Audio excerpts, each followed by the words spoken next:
We've got one, we've got two, and both of them are actually working. I got a print going there. I had a print going there. And this is that flexi thingamajig that you've seen on TikTok. I actually finally printed one because I was like, I need something to print. This is the second attempt. It's my last attempt. And I'm telling you, the first time, it looked like it exploded everywhere. And this time, some of it failed.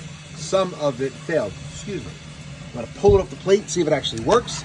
See if we can get a crack without it breaking. Ooh. Nah. I've had that. Oh, there we go.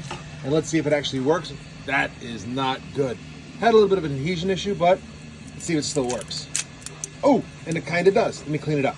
I gave it a bit of a haircut, and I have to admit, it's actually quite fun to play with. It's kind of weird, in fact, because it's just bends. It just works. But yeah, pretty cool. I lied. I might actually try this again to get a bigger one that actually works better.